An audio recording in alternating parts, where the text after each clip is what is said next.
اهلا بيكم مع معلومة جديدة. النهاردة هنتكلم عن موضوع حلو قوي، شاغل دماغ ناس كتيرة قوي الفترة اللي فاتت، واكيد الفترة اللي جاية كمان، لان الموضوع كبير وحلو. احنا النهاردة هنتكلم عن الشخير، اسبابه وعلاجه، وايه حالات الخطر في الشخير، وايه اذا كان الشخير مزعج لشريكك، سواء زوجتك، سواء البيت عندك. كل ده هنتكلم عليه النهاردة. الشخير ممكن يكون صوت مزعج ليك او لشريك حياتك او لأيا كان حد معاك في البيت او بينام جنبك، فهو صوت مزعج. الشخير ممكن تكون ليه عوامل كتيرة جدا، ممكن يكون اسبابها الشخير. ممكن تكون طريقة نومك، ممكن تكون نزلة برد، ممكن تكون حساسية، ممكن تكون زيادة في الوزن، ممكن تكون ان حد بيشرب مشروبات كحولية قبل ما ينام. كل ده بيسبب شخير من اسباب الشخير. لكن انا النهاردة جاي اكلمك عن حاجة تانية في الشخير. الشخير ممكن يكون ليه سبب خطير جدا، انت ما تكونش واخد بالك. انت ممكن تكون فاكر ان الشخير صوت مزعج بس، لا، الشخير ممكن يكون ليه مرض خطير. الشخير ممكن يكون ليه حاجة اسمها انقطاع التنفس مؤقتا أثناء النوم. ده ممكن يكون في الشخير. دي حاجة اسمها سليب أبنيا. السليب أبنيا دي ازاي تعرف ان انت عندك السليب أبنيا او انقطاع النفس الانسدادي؟ تعرفها عن طريق ان وانت نايم يحصل زي توقف في التنفس، تحس كده ان انت بتلقط نفسك مرة واحدة، ان انت بتنام في الصبح كتير، صعوبة في التركيز، صداع كتير الصبح، التهاب في الحلق وانت اول ما تصحى، نومك غير مريح، ارتفاع ضغط الدم، ألم في الصدر بالليل، يكون شخيرك صوته عالي قوي قوي قوي لدرجة ان هو بيزعج الناس جامد. كل ده من اعراض انقطاع النفس الانسدادي. ومهم قوي ان انت تكون عارف ان دي حالة مرضية خطيرة. ليه حالة مرضية خطيرة؟ لان انت ممكن يحصل بعد الشر ان انت وانت نايم ما تعرفش تاخد نفسك تاني، فمن يحصل زي سكتة بعد الشر او اي حاجة من الحاجات دي كلها. فانت لازم تروح لطبيب. لو انت حاسس ان انت عندك الاعراض دي كلها، لازم تهتم ان انت تروح لطبيب علشان خاطر ما تزيدش عليك او يحصل لك اي مضاعفات منها. لان انت بسبب قلة التركيز دي ممكن تعمل حادثة، ممكن بعد الشر يحصل لك امراض قلب او سكتة قلبية، ممكن يحصل لك ارتفاع ضغط الدم. فاهم حاجة ان انت تهتم ان انت تروح للدكتور. طبعا زمانك بتقول دلوقتي انت جاي تجننا، احنا كنا فاكرين ان الشخير ده مجرد صوت مزعج ليا او لشريك حياتي، وشوية حلق كده بيبقى مر الصبح ولا بتاع وخلاص. لكن انت جاي تقول لي ده مرض مزمن. انا جاي اقول لك ده مرض مزمن احيانا. ولما تيجي تتكلم مع حد من اصحابك كده هيقولك يا عم ده في حبوب حلوة انا مجربها، ما تجربها يمكن تعمل معاك نتيجة.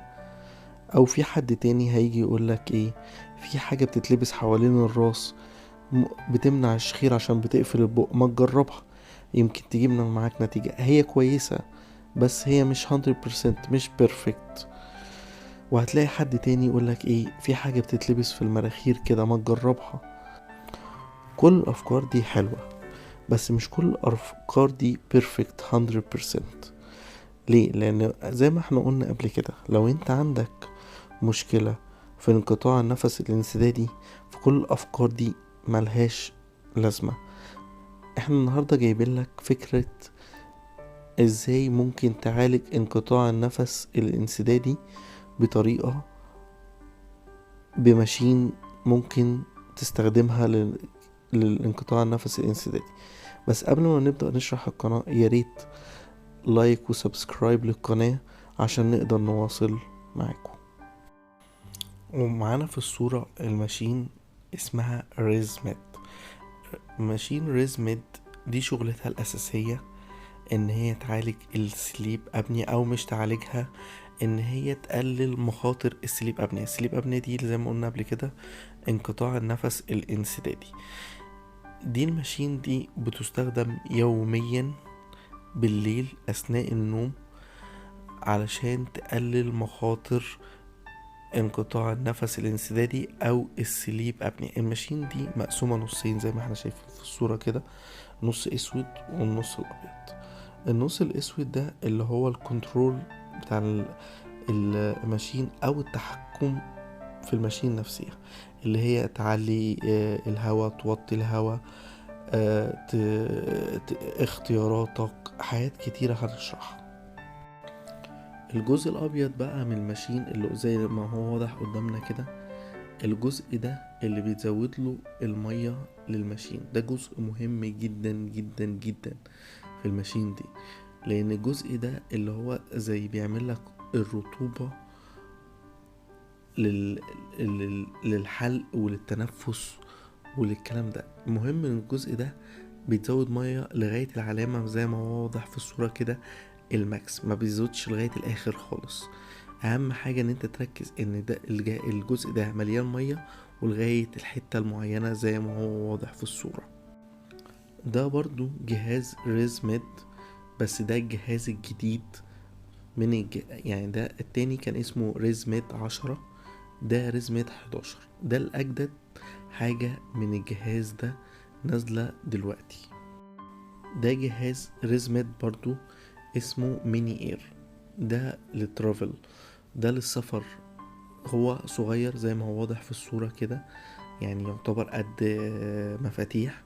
ده بتاخده معاك وانت مسافر، وينفع تشغله باور بانك، وينفع ان انت تشغله على الطيارة مثلا لو سفر طويل وهتنام.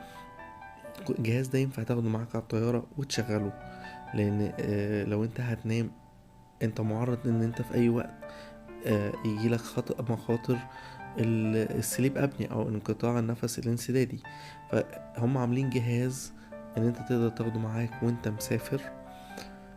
فالجهاز ده كويس، بس الجهاز ده مفهوش الحتة بتاعت المية، ما بيتمليش مية. جهاز ريزميد لازم تكون عارف ان هو بيجي مع 4 حاجات، سواء الجهاز ريزميد 10 او جهاز ريزميد 11. بيجي مع الكونتينر اللي بتحط فيه المية، ده اللي هو الابيض. بيجي معاه تاني حاجة الماسك اللي انت بتلبسه في وشك. بيجي معاه تالت حاجة التيوب، ده اللي بيتوصل من الجهاز للماسك. رابع حاجة بيجي معاه الفلتر. دول ال4 حاجات اللي دايما بيجوا مع جهاز ريزميد، اللي هو 10 او 11، مش اللي هو الصغير بتاع السفر.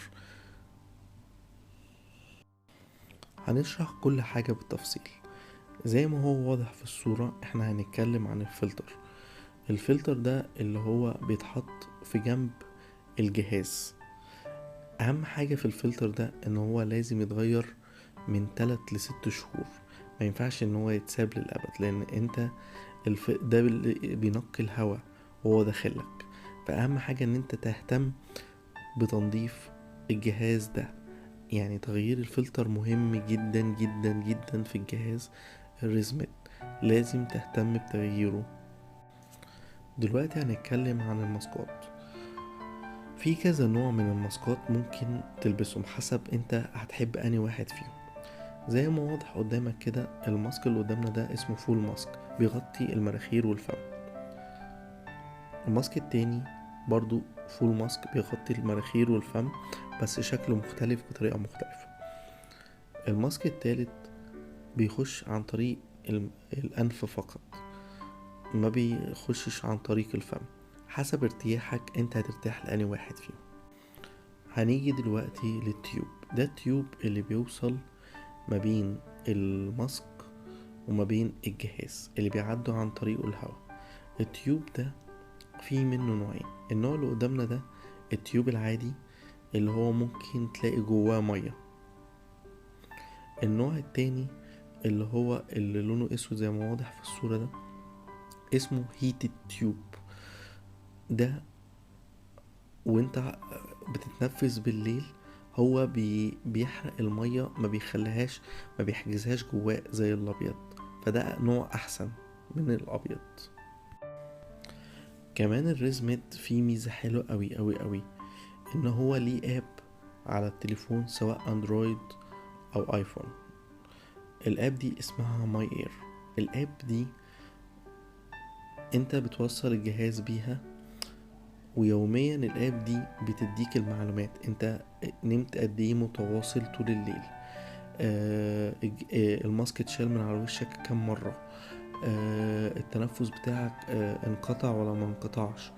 بتديك تقرير يومي مفصل ايه اللي حصل وانت نايم. فالاب دي حلوة جدا جدا جدا. الجهاز ده اصلا بالاب دي بتخليه قوي جدا، لان بتعرف كل تفاصيل ايه اللي حصل بالليل وانت نايم. طب حلو كل الكلام اللي انت قلته، احنا بقى دلوقتي عايزين نعرف سعر الجهاز ده كام. يا ترى الجهاز ده انا هقدر اجيبه ولا مش هقدر اجيبه؟ الجهاز ده غالي مش غالي؟ انا هقول لك اسعار الاجهزة كلها. الجهاز ريسميد 10 بيقف $880. جهاز الميني اير او جهاز السفر بيقف $1000، اغلى من جهاز الريزميد 10 لان هو جهاز عملي شوية. جهاز الريدميد 11 ده اغلى جهاز فيهم لان ده احدثهم، بيقف $1300. في نهاية الفيديو حابب اقولك ان السليب ابنيا مرض، لكن الحمد لله في اجهزة وفي حاجات بتعالجه وتقدر توقفه. حابب اضيف معلومة في الاخر، ان السليب ابنيا عشان تعرفه او الانقطاع التنفس الانسدادي، في حاجة اسمها سليب ستادي بتتعمل وانت نايم، جهاز بيدوهولك عشان يشوف نسبة الاكسجين اللي بتوصل للمخ قد ايه، عشان يعرفوا انت محتاج الجهاز ده ولا لا. طبعا كل ده بيبقى عن طريق الدكتور. اهم حاجة في الموضوع ان انت لو حسيت باي اعراض لازم تروح للدكتور، ولازم تتكلم معاه في كل حاجة. لو عجبك الفيديو ياريت تعمل لايك وسبسكرايب وكومنت، وايه حابب تعرفوا معلومة جديدة